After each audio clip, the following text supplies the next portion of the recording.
Assalamualaikum warahmatullahi wabarakatuh. Waalaikumsalam warahmatullahi wabarakatuh. Bismillahirrahmanirrahim. Alhamdulillahi rabbil alamin. Wassalatu wassalamu ala ashrafil anbiya'i wal mursalin wa ala alihi wa ashabihil mujahidin at-tahirin, amma ba'du. Bersabda Rasulullah sallallahu alaihi wasallam, "Iza sarratka hasanatuka wa sa'atka sayyi'atuka fa anta mu'min." Apabila perbuatanmu yang baik menyebabkan engkau bahagia, apabila perbuatanmu yang baik menyebabkan engkau gembira, dan perbuatanmu yang jahat menyebabkan engkau jadi susah, itulah tanda bahwa di hatimu masih ada iman. Artinya, belum tentu orang yang berbuat baik merasa bahagia dengan kebaikan yang dikerjakannya. Dan tidak selamanya orang yang berbuat jahat sanggup menyesali perbuatan jahatnya. Oleh karenanya, apabila iman masih ada, apabila hati masih hidup, perbuatan yang baik menyebabkan orang gembira, perbuatan yang jahat menyebabkan orang susah dan gelisah hatinya. Ini mengandung pelajaran. Sekali kita berbuat baik, jangan sekali-kali menyesali kebaikan itu. Sebaliknya, satu kali kita melakukan kesalahan, hendaknya selalu menyesalinya. Kadang-kadang dalam kehidupan, karena orang tempat kita berbuat baik itu rupanya membalas air susu dengan air tuba, kita lalu menyesali kebaikan. Lahirlah kata-kata, "Nyesal saya nolong dia." Ibarat pepatah katanya, nolong anjing kejepit. Waktu kejepit setengah mati kita tolongin, begitu selesai dia dari kejepitnya malah kita digigitnya. Saudara hadirin yang saya muliakan, dalam kehidupan sehari-hari barangkali ini kena filsafat yang disebut dorong mobil mogok. Ketika mobil mogok setengah mati kita dorong, begitu mesin hidup ditinggalkannya kita di belakang. Sesungguhnya perbuatan kita yang baik tidak harus disesali. Karena disesali atau tidak, toh perbuatan itu sudah kita lakukan. Dan penyesalan atas segala kebaikan hanya akan mengurangi nilai pahala kebaikan itu sendiri. Berbahagialah apabila berbuat baik, walaupun orang yang kita melakukan kebaikan membalasnya dengan kejahatan. Menyesalah apabila berbuat kesalahan, apabila melakukan dosa, karena itu pertanda nilai iman yang masih hidup dalam jiwa kita. Saudara-saudara kaum muslimin yang berbahagia, jadi sungguh pun pahala dan dosa sesuatu yang abstrak, efeknya jelas dia mendatangkan kebahagiaan atau membawa kepada kegelisahan batin di dalam kehidupan manusia. Orang di zaman materialis kurang terangsang berbuat pahala dan terdorong melakukan dosa. Kenapa? Karena pahala tidak kelihatan, dosa tidak nampak. Kalau pahala kelihatan, barangkali nggak kuat kita mikul pahala. Kalau dosa benjol, umpama tiap bikin dosa palanya benjol, barangkali sudah nggak karu-karuan kepala kita. Baik pahala, baik dosa, sesuatu yang tidak nampak oleh pandangan mata zahir, tapi yang punya efek dalam kehidupan ini. Orang yang banyak pahalanya dengan orang yang banyak dosanya, kalau dia berjalan barangkali sulit kita membedakan. Tapi efeknya dalam kehidupan ini jelas adanya. Sesuatu yang bernama pahala kita perlukan, karena hidup tidak berhenti hingga di sini. Sesuatu yang bernama dosa harus kita hindarkan, karena ada kelanjutan sesudah hidup yang sekarang ini. Kehidupan dari satu pertanggungan jawab. Itu sebabnya Imam Ghazali dalam bahasa yang indah sekali berpesan, "Jaddidis safinah fa innal bahra amiq wa khuziz zad fa innas safara ba'id." Perbarui selalu kapalmu, rawat, jaga baik-baik, dandani kapalmu, fa innal bahra amiq, karena sesungguhnya lautan ini sangat dalam. Satu bahasa yang indah dari tamsil terhadap kehidupan. Perbaiki kapalmu karena lautan ini sangat dalam. Artinya, jaga baik-baik hatimu. Pelihara iman dan keyakinanmu, karena hidup ini bagaikan gelombang lautan. Tempo-tempo air tenang, tempo-tempo ombak menggila dan menggunung.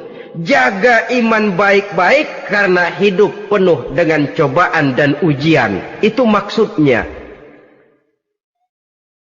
Wa khuziz zad fa inna safara ba'id. Dan bawa bekal yang banyak karena perjalanan hidup ini sangat panjang. Perjalanan ini sangat jauh. Kita kalau pergi keluar kota tentu saja membawa bekal. Makin jauh kota yang akan kita tuju, makin banyak bekal yang harus kita bawa. Alangkah sengsaranya manusia apabila dia akan pergi ke satu kota yang jauh, modalnya cuma nekat. Bagaimana nanti di sana sajalah. Tidak membawa bekal sebagaimana yang sewajarnya. Hal yang semacam ini senangnya sih belum tentu, keblangsak dan susahnya sudah kebayang. Itu dalam kehidupan di dunia ini. Bagaimana kalau sudah bicara tentang kehidupan yang akan datang? Karena sesungguhnya hidup ini merupakan satu perjalanan yang sangat panjang. Sejak kita tinggal di alam arwah, pada saat jasad belum lagi diciptakan Allah, ruh sudah diciptakannya lebih dahulu. Sampai kemudian kita pindah ke alam rahim, alam kandungan ibu. Untuk kemudian berpindah kepada kehidupan dunia. Dari dunia ini kita pindah ke alam barzakh. Di sana tinggal kita 100 tahun mungkin, 100.000 tahun mungkin, 1 juta tahun mungkin, menunggu saat datangnya kiamat. Lalu dari alam barzakh pindah kita ke alam akhirat. Satu perjalanan yang sangat panjang. Alangkah malangnya, alangkah sengsaranya, jika tahu kita begitu panjangnya perjalanan hidup ini, tidak ada bekal yang kita bawa. Artinya kesengsaraan, kesulitan yang bertali-tali sudah jelas akan menimpa kita. Kalau pergi kita keluar kota membawa bekal uang, membawa bekal makanan, apa bekal yang mesti kita bawa? Apabila kita kembali ke alam barzakh, kembali ke alam kubur, berkumpul di padang mahsyar di akhirat nanti, nasi yang mau kita bawa, uang yang mau kita bawa, tentu tidak lagi. Karena kehidupan materialis selesai di atas liang lahat. Bila masuk kita ke liang lahat, disitulah pahala dan dosa memegang peranan yang sangat penting. Maka pada pertemuan malam ini, kita akan bicara tentang pahala dan dosa itu. Saudara-saudara kaum muslimin rahimakumullah. Yang dinamakan pahala, kata Imam Ali Al-Jurjani dalam kitab At-Ta'rifatnya, ma yastahiqqu bihi ar-rahmatu wal maghfiratu minallahi ta'ala. Sesuatu yang pelaksananya berhak untuk mendapat rahmah dan ampunan dari Allah. Dengan kata lain, nilai pahala adalah akibat dari perbuatan-perbuatan di dalam melaksanakan perintah dan anjuran yang ada di dalam kehidupan agama. Apabila perintah dan anjuran kita laksanakan, nilai pahala itu lalu datang. Nah, nilai pahala dalam Islam, menurut konsepsi Quran, Allah menjelaskan, man jaa bil hasanati falahu asyru amsalihha.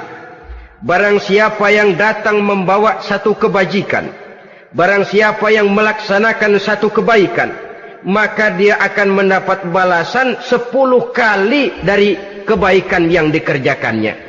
10 kali ini pun masih dilipat gandakan dengan 7. 7 ini pun masih dikalikan 100. Dan itu pun masih ditambah dengan pernyataan, wallahu yudha'ifu liman yasha. Allah masih akan melipat gandakan perbuatan baik seseorang yang dikehendakinya. Itulah nikmatnya dalam Islam. Tetapi sebaliknya, wa man jaa'a bisayyi'ati fala yujza illa mislaha. Barang siapa yang melakukan satu kejahatan, dia tidak akan mendapat balasan kecuali sesuai dengan kejahatan yang dikerjakannya. Alangkah rahman dan rahimnya Allah. Orang yang berbuat baik dibalas 10, dikali 7, dikali 100, masih dilipat gandakan pula.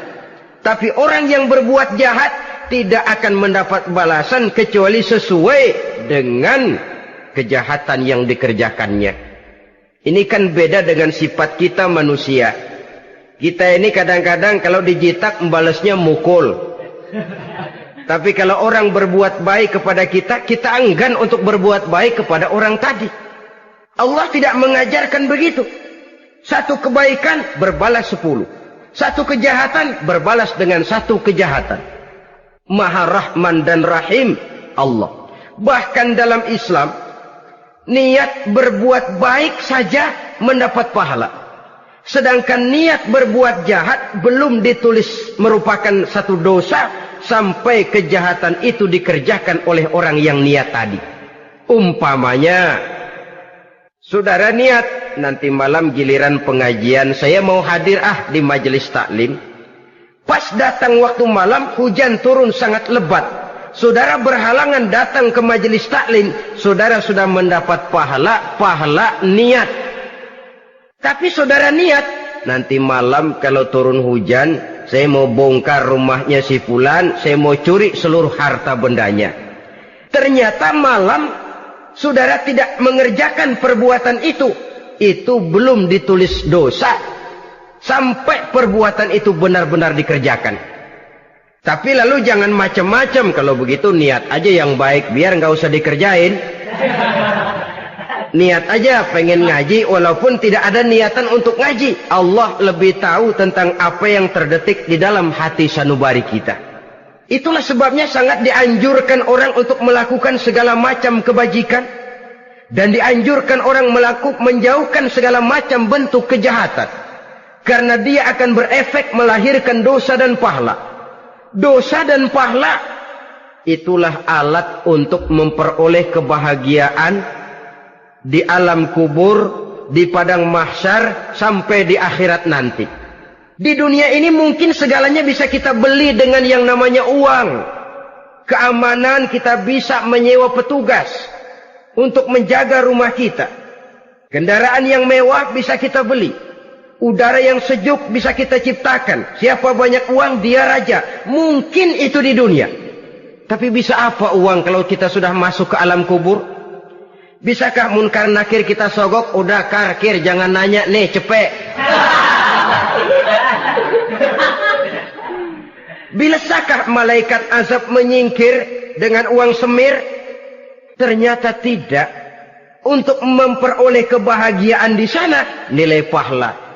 Kesengsaraan akan kita dapat kalau kita banyak menumpuk dosa. Oleh karena itu jangan beranggapan, pahala nggak kelihatan, dosa juga nggak kelihatan, biarin saja. Yang tidak kelihatan ini pada waktunya akan memegang peranan yang sangat penting. Tapi tidak cuma untuk menghadapi hidup di situ, kita lalu harus berbuat baik dan meninggalkan yang jahat. Terutama juga di dunia ini.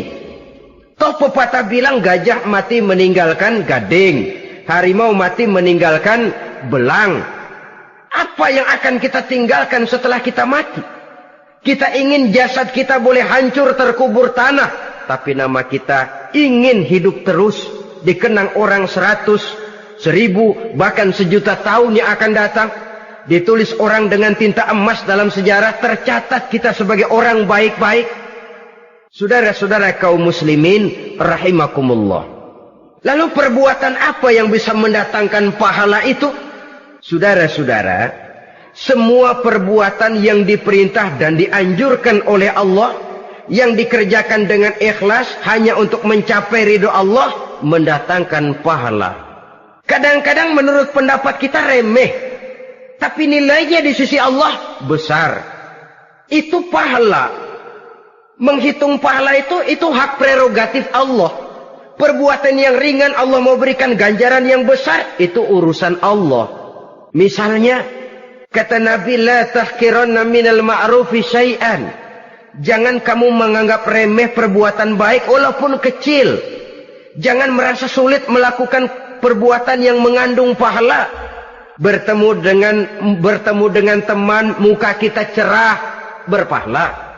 menyingkirkan duri di jalanan berpahala, menolong orang yang sesat, memberitahu orang yang bertanya berpahala.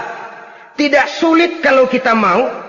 Yang diperintah dan dianjurkan oleh agama itu perbuatan yang mengandung nilai-nilai pahala. Masalahnya cuma tinggal mau atau tidak dan dikerjakan dengan ikhlas. Bertemu teman mukanya cerah, pahala. Menyingkirkan duri di jalanan, pahala. Sedekah, pahala. Tidak berupa perbuatan, bisa berupa ucapan. Misalnya bersolawat, pahala. Bertasbih dan bertahmid, pahala. Kata Nabi, kalimatani khafifatani 'alal lisan, saqilatani fil mizan. Ada dua kalimat yang enteng di lidah tapi berat di timbangan akhirat nanti. Apa itu? Subhanallah walhamdulillah. Itu kan amalan yang ringan, perbuatan yang mudah saja, tapi nilainya demikian besar dalam pandangan Allah. Jadi pendeknya, perbuatan yang bernilai pahala adalah perintah dan anjuran agama yang dilaksanakan dengan ikhlas semata-mata untuk mencapai ridho Allah, itu mengandung pahala. Niat dasarnya itu harus karena Allah. Landasannya harus karena ikhlas. Bukan cuma sekedar basa-basi, tidak karena ingin dipuji orang, tidak karena mengharap tanda jasa, tapi ikhlas semata-mata. Dari perbuatan yang paling kecil dan mudah sekali sampai kepada amalan-amalan yang besar dan memerlukan biaya yang besar, seperti melaksanakan ibadah haji, seperti jihad fi sabilillah, membangun masjid, membangun pondok-pondok pesantren, membangun pusat-pusat kesehatan, membangun jalan-jalan umum, termasuk menjaga keamanan. Jangan dikira loh, siskamling umpamanya, menjaga keamanan kampung tidak berpahala. Kalau diniatkan ibadah, menjaga ketenangan warga supaya mereka tekun ibadah, ikhlas karena Allah, itu juga bernilai ibadah. Keluar kita dari rumah, pergi pagi, pulang sore, peras keringat, banting tulang cari nafkah, buat menghidupi anak istri kita. Kalau diniatkan ibadah, melaksanakan kewajiban sebagai kepala rumah tangga, membantu orang tua sebagai anak, itu juga perbuatan-perbuatan yang mengandung pahala. Yang terbaik sesuai dengan bidang kehidupan kita. Ada orang yang dinamakan abid, ahli ibadah, pahala yang paling baik bagi dia, banyak-banyak tahajud, sembahyang malam, wirid, zikir, tasbih. Ada yang dinamakan orang alim, pahala yang paling baik buat orang macam ini, mengajar, menyebarkan ilmu, mendakwahkan Islam. Ada yang disebut wali, pejabat pemerintah, petugas. Amalan pahala yang paling baik buat orang semacam ini, melayani masyarakat, bekerja di bidangnya sesuai dengan profesinya. Saudara hadirin yang saya hormati, jadi dengan demikian, perbuatan-perbuatan yang mengandung nilai-nilai pahala ini, bisa perbuatan yang menurut kita kecil namun punya nilai besar. Apalagi perbuatan besar dengan biaya yang besar, tentu makin besar juga pahala yang disediakan oleh Allah Subhanahu wa ta'ala. Oleh karenanya, kalau kita bercermin dari ayat Quran, hidup ini kesempatan untuk berbuat baik. Huwallazi khalaqal mauta wal hayata liyabluwakum ayyukum ahsanu amala. Dialah Allah, Tuhan yang telah memberikan hidup dan mati kepadamu, untuk menguji kamu, siapa di antara kamu yang paling baik amal perbuatannya. Jadi tidak saya rinci, tapi cukuplah satu penjelasan global. Perbuatan yang berpahala adalah perbuatan melaksanakan perintah Allah atau anjuran Allah dengan dasar ikhlas, dengan tujuan untuk mencapai ridho Allah semata-mata. Lalu apa perbuatan yang mengakibatkan dosa itu? Saudara-saudara, dosa lahir akibat melakukan larangan Allah atau mengerjakan yang dicelaknya. Nah, para ulama ada yang membagi dosa itu menjadi dua bagian. Ada dosa-dosa kecil, ada dosa-dosa besar. Tetapi sebenarnya ditinjau dari segi hakikatnya, kalau sudah melakukan satu kesalahan yang mengakibatkan dosa, jangan dilihat besar dan kecilnya, tapi kepada siapa dosa itu kita kerjakan.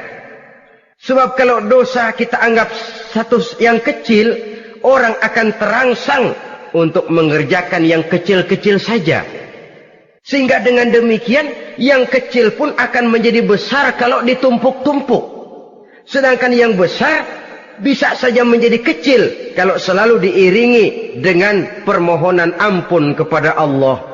Itu sebabnya para ulama sufi, orang-orang tasawuf mengatakan, la saghair ma'al istimrar wala kabair ma'al istighfar.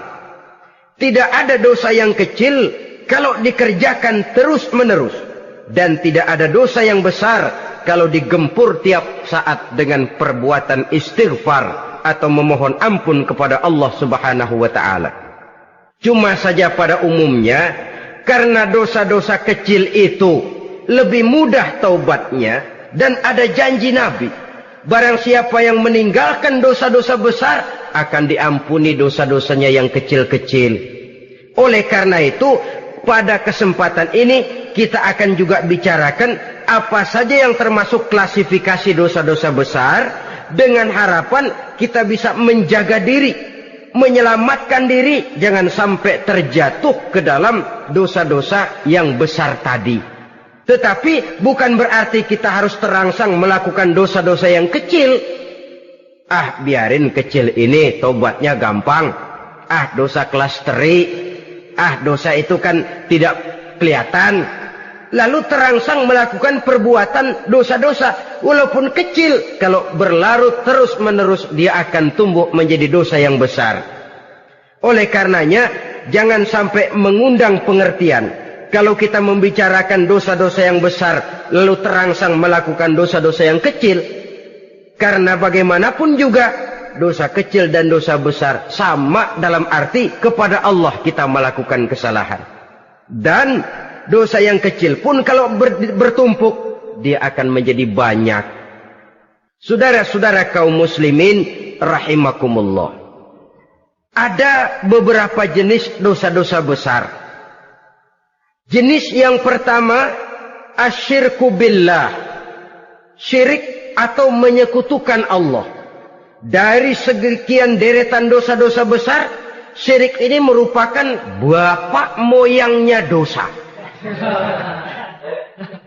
Dedengkotnya dosa itu syirik, menyekutukan Allah. Bahkan dosa yang lain Allah masih mau mengampuni, tapi kalau sudah syirik, menyekutukan Allah, itu sudah satu dosa yang tidak berampun sama sekali. Oleh karena itu tepat pesan Imam Ghazali tadi, jadi di safinah fa innal bahra amik, jaga iman, pelihara akidah, dandani kapal. Karena hidup ini gelombang lautan sangat dalam, hidup banyak cobaan.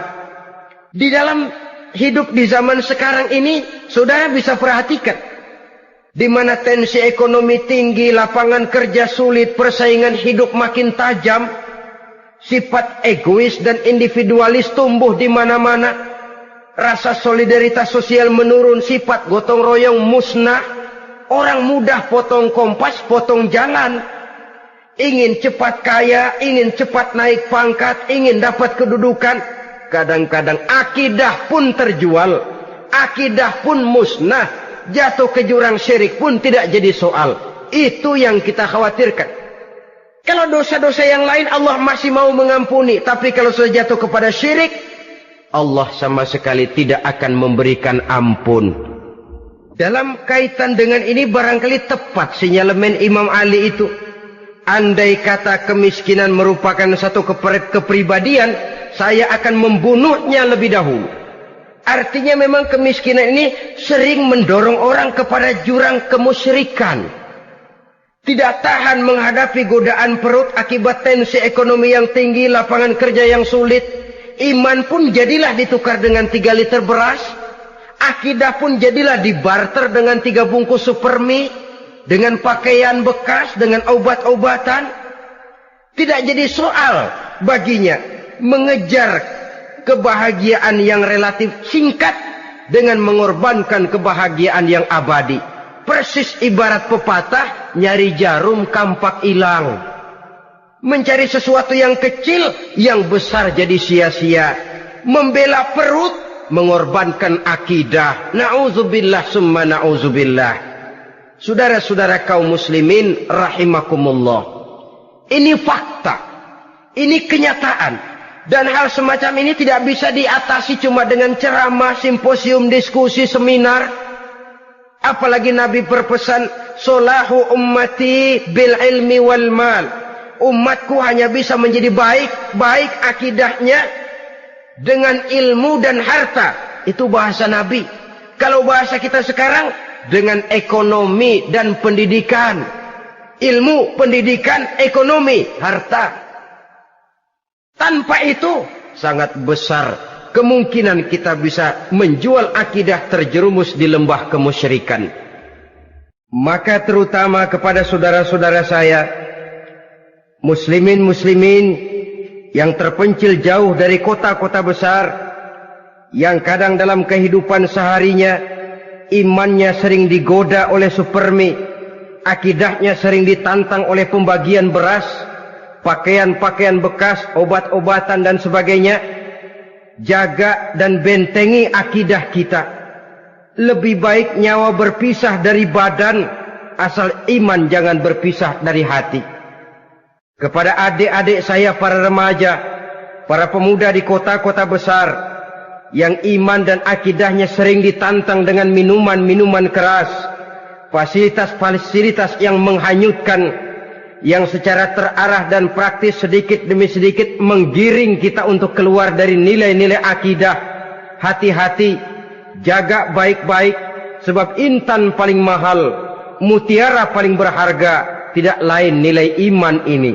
Tergelincir kita daripadanya, jatuh ke lembah kemusyrikan, jatuh ke satu dosa yang teramat besar, yang Allah tidak akan pernah memberikan ampun lagi. Ini dosa besar yang pertama. Yang kedua, qatlun nafsi illa bil haq. Membunuh orang tanpa alasan yang benar. Di zaman kesulitan ekonomi kadang-kadang orang mudah nekat. Tengok saja, kadang-kadang karena pasal uang 100-200 perak saja nyawa bisa melayang. Kadang-kadang karena urusan yang remeh, salah omong, salah ambil, salah ucap, salah pegang, nyawa bisa jadi melayang. Alangkah murahnya nyawa, seakan-akan kita yang punya. Padahal nyawa itu hak milik Allah. Tidak pantas kita merampasnya, tidak pantas kita menghilangkannya dari jasad seseorang. Oleh karenanya, membunuh orang merupakan satu dosa yang sangat besar. Jangankan kepada orang yang seakidah, orang yang lain akidah saja pun, kalau dia hidup berdamai, rukun, berdampingan, kita harus melindungi. Apatah lagi teman seakidah sendiri. Saudara-saudara kaum muslimin rahimakumullah. Pantas kalau Nabi menyatakan, apabila dua orang Islam sudah saling berkelahi, berbunuh-bunuhan, al-qatil wal maqtul finnar. Yang membunuh dan yang dibunuh, dua-duanya sama-sama masuk neraka. Sahabat heran, ya Rasul, kalau yang membunuh masuk neraka sih wajar, tapi yang terbunuh kok neraka juga, kenapa? Kata Rasul, sebenarnya dia juga cuma sudah niat untuk membunuh, cuma keduluan saja. Andai kata dia tidak terbunuh, tentu dia yang akan membunuh. Saudara-saudara kaum muslimin rahimakumullah. Islam sesuai dengan namanya adalah agama damai. Kita tidak boleh mencari-cari musuh. Walaupun tidak boleh lari kalau bertemu musuh.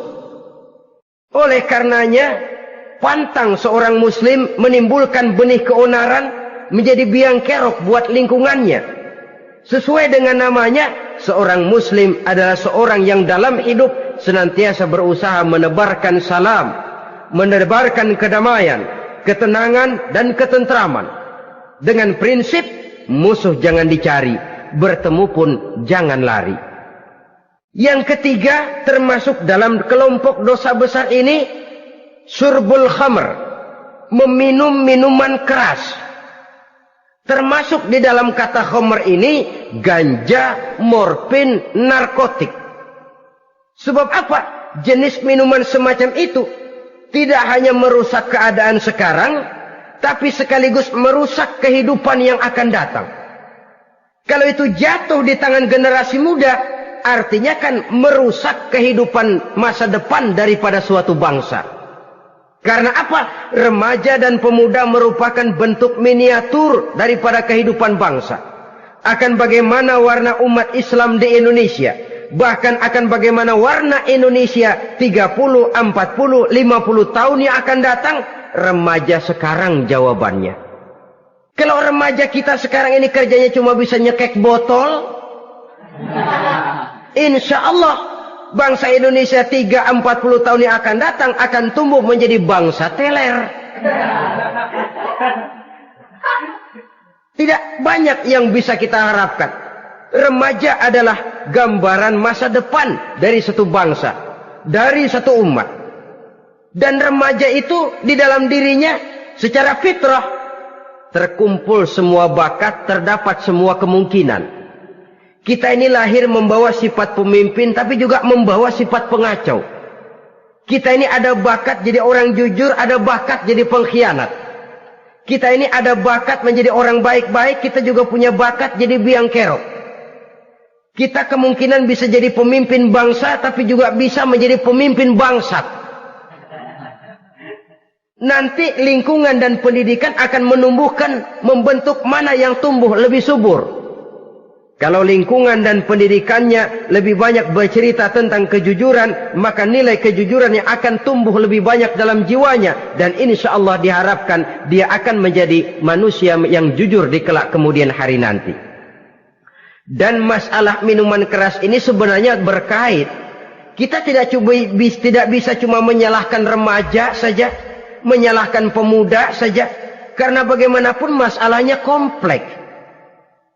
Menghancurkan sesuatu tanpa melihat kausalnya, tanpa melihat sebab akibatnya, kan sama juga bohong. Kemungkinan karena broken home, kemungkinan karena pergaulan, kemungkinan karena kurang perhatian orang tua, kemungkinan karena akibat bacaan, tontonan, atau fasilitas berupa dibukanya pabrik-pabrik minuman keras, dijualnya minuman-minuman keras di warung-warung yang remang-remang, yang memberikan kenikmatan, kebahagiaan dan kebanggaan tersendiri, sehingga akhirnya orang terangsang untuk datang dan minum di sana. Pada dasarnya memang sepele, cuman minum, nggak ngerugiin orang lain kan? Iya, pada waktu minum. Tapi dikala sudah mabuk, out of control, apapun bisa kita lakukan. Yang kita ucapkan kita tidak sadari lagi, yang kita kerjakan tidak kita sadari lagi. Dikala itu segala macam kejahatan bukan sesuatu yang tidak mungkin untuk kita laksanakan. Nggak ngerugiin orang lain, memang pada saat mau minum. Tapi begitu minum, mabuk, kita bisa merugikan orang lain. Setidaknya merugikan diri sendiri. Pertumbuhan IQ menjadi lemah, semangat kehidupan hilang, gairah kerja menurun, kalau tidak ada sama sekali. Lalu apa yang bisa kita lakukan di dalam kehidupan? Dan akan lebih celaka kalau ini menimpa kehidupan generasi muda kita. Kadang-kadang yang ironi ya, kalau yang orang tuanya mampu barangkali masih tertolong, tapi yang orang tuanya kondisi ekonomi lemah masih kepengen teler juga. Orang tuanya nggak mampu masih pengen mabuk. Dari ganja, morfin nggak dapat, akhirnya kaleng cet diisepin. Yang penting kan bisa teler, mendatangkan satu kebahagiaan tersendiri. Itu sebabnya memang satu kejahatan menurut teori polisi ya hanya bisa terjadi karena faktor N dan K, niat dan kesempatan. Niat ada, kesempatan ada, jadi orang jahat. Kurang salah satunya, biasanya kejahatan terbendung. Niat ada, kesempatan tidak ada, sulit berbuat jahat. Kesempatan ada, niat tidak ada, tidak mungkin orang jahat. Tapi yang paling dominan sebenarnya niat. Kalau niat sudah kuat, kesempatan bisa dicari. Kesempatan bisa diciptakan. Biar Hansip nongkrong, ditungguin lengahnya. Iya biarin. Jam 11 sampai jam 2. Matanya melotot. Jam 3 dia mulai ngulet, ngempet. Nah, di saat itu saya masuk ke rumahnya. Kalau niat kuat, kesempatan bisa diciptakan. Dan kalau sudah niat, ini masalah hati. Kalau sudah masalah hati, menyangkut soal moral. Moral artinya sudah masuk kepada kehidupan agama. Saudara-saudara kaum muslimin rahimakumullah. Yang keempat yang termasuk jenis dosa besar, az-zina, perbuatan zina. Di zaman pergaulan bebas dengan prinsip free love, free sex ini, tengok sudah berapa banyak gadis-gadis bergelimpangan jadi korban. Berapa banyak bayi-bayi yang lahir ke dunia tanpa tahu kemana dia mesti memanggil bapak. Apakah deretan jumlah korban ini masih harus bertambah lagi? Paling tidak, biarlah yang sudah jadi korban, tapi jangan bertambah lagi hendaknya. Masing-masing kita berupaya menahan diri. Termasuk dalam kategori zina ini, yang merupakan cabang-cabangnya, liwat, homoseks, lesbian, masturbasi. Bahkan masturbasi itu termasuk jenis zina tangan. Dan itu juga merupakan satu dosa.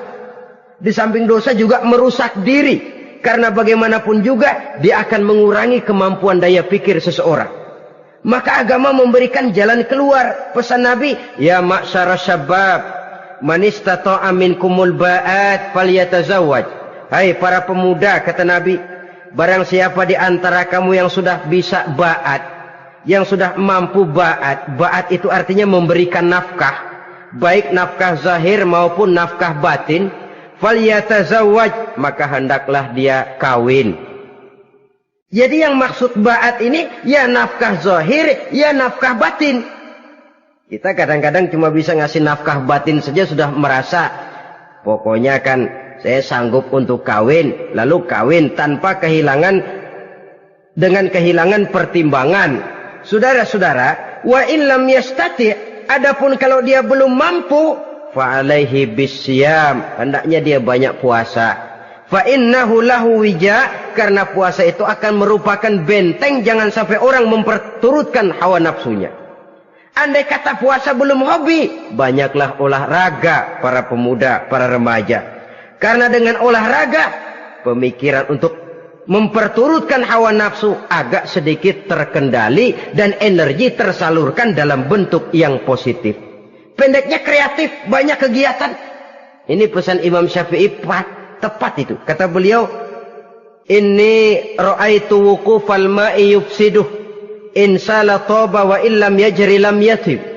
Aku melihat air kalau diam rusak, tapi kalau dia mengalir jernih. Air kalau ngendap nggak ngalir, nyamuk nyarang di situ, bisa jadi sumber penyakit. Manusia hidup begitu. Kalau nggak punya kegiatan, nggak kreatif, kerjanya cuma delohom, ayam-ayam, akhirnya jadi ngerusak. Ngomongin orang,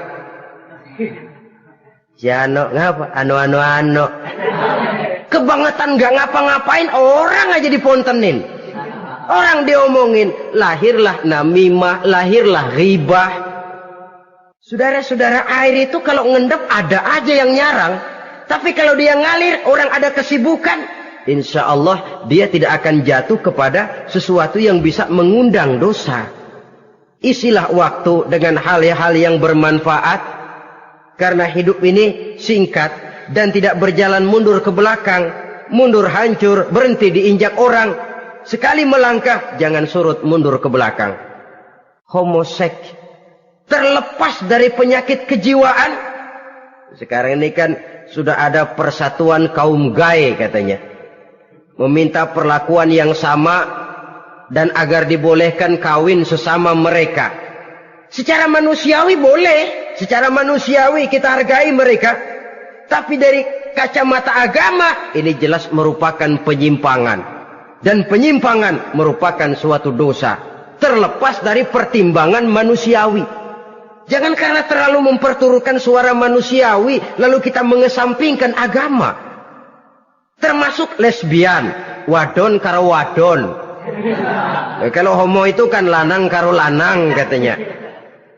Saudara-saudara kaum muslimin rahimakumullah. Ini bukan penyakit baru. Liwat, homoseks sudah dikenal dari zamannya Nabi Lut. Laki dengan laki. Lesbian dari zaman istrinya Nabi Lut. Terlepas dari penyakit kejiwaan, dari segi agama, ini merupakan penyimpangan dan merupakan dosa yang besar. Yang kelima, yang termasuk jajaran dosa kelas kakap, qazful mu'minina wal mu'minat, menuduh orang mukmin yang baik-baik, laki atau perempuan, melakukan perbuatan zina sehingga hancur namanya di masyarakat.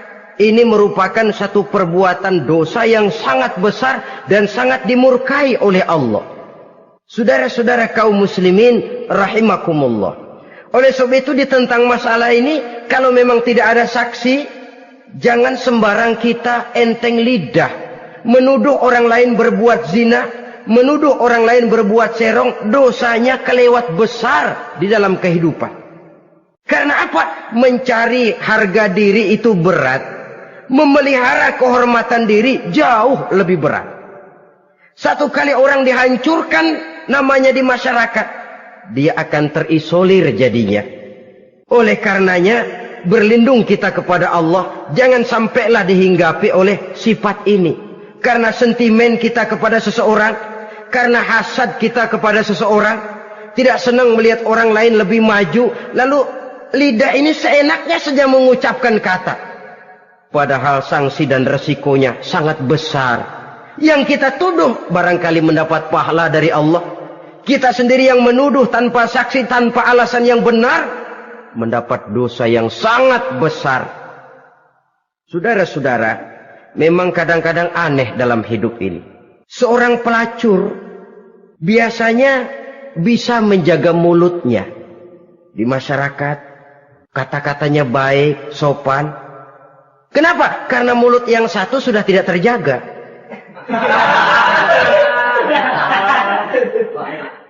Kita kadang-kadang kehormatan bisa kita jaga, tapi mulut tidak terkontrol. Ngomong saenake dhewe, bikin orang mangkel, kesal, fitnah sana, fitnah sini, menghancurkan nama baik orang, ngomongin yang macam-macam. Bagai-bagai macamlah caranya. Saudara-saudara kaum muslimin yang berbahagia. Jadi dengan demikian, menuduh orang lain berbuat zina, sedangkan orang itu tidak pernah melakukannya, ini termasuk satu dosa yang sangat besar di dalam kehidupan ini. Yang keenam, al-'aqu bil walidain, durhaka kepada ibu bapak. Seorang anak, bagaimanapun banyak nilai ibadahnya, banyak kebaikan di masyarakat, menyandang berbagai macam gelar, pangkat dan jabatannya tinggi, tapi kalau sudah durhaka kepada kedua orang tuanya, alamat hidup tidak lagi membawa keberkahan. Dan itu dosa yang sangat besar. Sampai Nabi sabdakan, ridho Allah ada di dalam keridhaan ibu bapak. Murka Allah pun ada di dalam kemurkaan ibu dan bapak. Walaupun belum tentu setiap kita orang tua, tapi yang jelas setiap kita adalah anak. Dan setiap anak punya ibu dan bapak. Jangan sampai kacang lupa kepada kulitnya. Saudara-saudara kaum muslimin rahimakumullah. Durhaka kepada ibu bapak merupakan perbuatan yang sangat dimurkai oleh Allah. Apalagi ibu yang telah melahirkan kita, bahkan mengandung kita. Begitu juga bapak yang telah berusaha peras keringat banting tulang untuk mengasuh membesarkan kita. Tidak ada perbuatan baik yang kita lakukan untuk bisa menebus kebaikan daripada ibu dan bapak kita. Setidaknya kalau belum bisa berbuat baik kepadanya, kepada keduanya, janganlah menyakiti hati keduanya. Itu saja dulu yang harus dijaga. Kadang-kadang sudah berbuat baik enggak, nyakitin melulu. Sudah nyenangin belum bisa, saban sehari nyakitin saja. Padahal kedua orang tua itu doanya manjur, sebagaimana sumpahnya juga bisa jadi kenyataan. Dan sering bahkan menjadi kenyataan. Sampai ibu bapak sudah wafat, sudah meninggal sekalipun, kewajiban berbakti masih harus terus dilakukan oleh seorang anak. Lalu yang ketujuh, at-tawalli yaumaz zahfi, berpaling pada hari pertempuran. Orang sedang sibuk-sibuk menghadapi musuh, maksudnya berjuang membela agama ini, dia lari menyelamatkan diri. Pengecut, mental munafik. Ayo, kalau demi agama, mari kita maju ke depan. Allahu Akbar. Yang besar Allah, yang lain kecil semua. Maju. Orang lain maju serentak, dia mundur jauh ke belakang. Mental munafik, mental calo istilah sekarang ini. Oh, itu calo, mental calo. Tuhan gedek banget itu. Coba ya, calo itu paling sibuk nyuruh penumpang naik. Tapi sementara penumpang naik sampai ke tempat tujuan masing-masing, calonya nggak kemana-mana, diem aja di situ. Cuma orang aja disuruh naik. Saudara-saudara, kerja bakti, orang turun ke comberan, dia naik ke tempat tidur. Mundur di hari pertempuran, menyebabkan orang lain gugur, dia sendiri menyelamatkan diri. Mental pengecut, mental munafik, itu merupakan dosa yang sangat besar. Saudara-saudara kaum muslimin rahimakumullah. Itu sebabnya agama itu memerlukan keberanian. Memang, tapi bukan keberanian yang tanpa perhitungan. Sebab berani tanpa berhitung namanya berani babi. Kita berani kalau benar, kita harus takut kalau salah. Jangan dibalik. Salah berani, nekat namanya. Benar takut, pengecut namanya. Orang yang pengecut adalah orang yang takut membela kebenaran. Orang yang nekat sesungguhnya udah salah nggak malu lagi. Udah salah nekat lagi. Merasa rugi berbuat kebaikan, puas kalau berbuat kejahatan. Padahal Nabi pesan, siapa yang berbuat dosa sambil tertawa, nanti dia akan masuk neraka sambil menangis. Karena itu dipesan pula di dunia ini, sering-seringlah mencuci mukamu dengan air mata taubat. Cuci lidahmu dengan zikir kepada Allah. Bersihkan hatimu dengan air ikhlas. Saudara-saudara kaum muslimin rahimakumullah. Kan ada toh orang berbuat baik nggak gembira. Tapi berbuat jahat malah puas. Atau sama saja orang lain berbuat baik, hatinya kesel. Orang lain berbuat jahat, dia malah mendukung. Atau orang lain tergelincir berbuat jahat, dia malah girang. Ini kan tidak objektif. Karena yang berbuat baik, orang yang dia keselin, dia nggak seneng. Tetapi karena yang berbuat jahat, orang yang dia senengin, dibenerin juga. Itu nggak objektif namanya. Mundur di hari pertempuran pada saat saudara-saudara kita sedang menghadapi musuh, sikap pengecut yang sangat dibenci Allah. Yang kedelapan, termasuk kelompok dosa besar, aklu malil yatim, makan harta anak yatim. Kadang-kadang ada orang mengeksploitir loh nasib anak-anak yatim. Karena biasanya para dermawan peka kalau mendengar nasib yatim, memberikan santunan. Si yatim belum makan, yang ngurusin udah pada kenyang.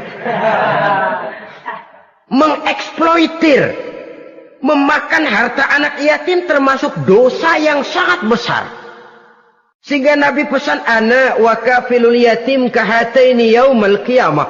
Aku dan orang yang menyantuni anak yatim seperti dua jari ini di hari kiamat. Rumah yang paling dimuliakan Allah adalah rumah yang di dalamnya ada anak yatim yang hidupnya dihormati. Hidupnya disantuni, keperluannya dicukupi. Maaf saja, tahap kita menyantuni anak yatim ini baru tahap setahun sekali. Kalau Muharram kita agungkanlah, kita besarkan. Lebaran yatim katanya. Kita kumpulkan dana, kita usap kepala yatim, kita kumpulkan beras. Kita bagikan hari itu. Perkara bulan depan kelaparan, kita tutup kuping. Perkara bulan berikutnya dia kelaparan, kita masa bodoh. Bahwa di bulan Muharram kita santuni yatim piatu itu sudah baik. Tapi akan lebih baik lagi kalau kita sanggup menjadi bapak asuh mereka, memikirkan sekolah mereka, ada kontinuitas. Kalau mereka diasuh oleh orang lain, lalu bertukar agamanya, berpindah akidahnya, kita ngomel habis-habisan.